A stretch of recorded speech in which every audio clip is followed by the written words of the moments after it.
ఏనైనా బాబు, దేవుడు ఎంత మంచి దేవుడినైనా, ఎంత మంచి మాంసము, ఎంత మంచి రంగులు, ఎంత మంచి వాసనలు, ఎంత ఆకాశము, ఎంత భూమి. ఈ మాంసం మనిషికి దక్కాలంటే ఎంత కష్టం చెప్పు. మనిషిని తయారు చేసి చేయమని ఈ మాంసాన్ని ఎవరు మాంసాన్ని చేసింది?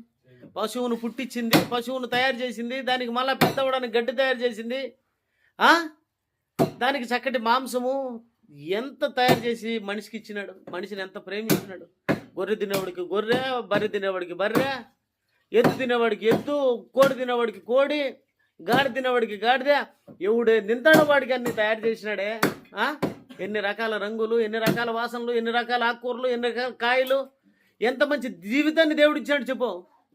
ఎంత మంచి బతుకుని ఇచ్చినాడు. మర్చిపోయినారు అందరూ. మర్చిపోయిన ప్రతి మనిషికి గుర్తు చేయడానికి యేసుప్రభు వచ్చినాడు. ప్రతి మనిషికి తెలియజేయడానికి దేవుడు తన ప్రవక్తలను పంపించినాడు. కరెక్టే కదా? దేవుడు తన ప్రవక్తలను, తన కుమారుడైన యేసుప్రభుని పంపించిన ఆయన. తెలుసుకుంటారా?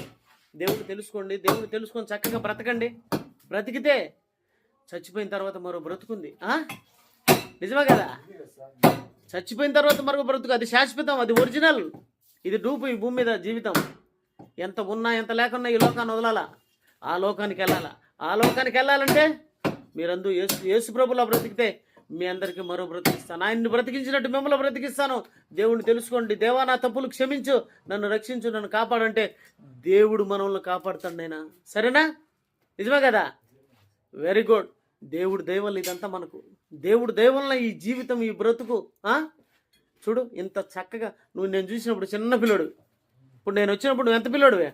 ఇంత ఎత్తు చేసింది, ఇంత నీకు మంచి ఆకారాన్ని ఇచ్చింది ఎవరో తెలుసా? దేవుడు. ఆయన ఇచ్చిన ఆహారం, ఆయన ఇచ్చిన ఈ లోకం, ఆయన ఇచ్చిన ప్రతి ఒక్కటి కదా. కాబట్టి దేవునికి కృతజ్ఞతగా ఉండాలి. మంచిది నాయన. Very good. Thank you. దేవుని మాట్లాడినందుకు నీకు వందనాలు. Very good.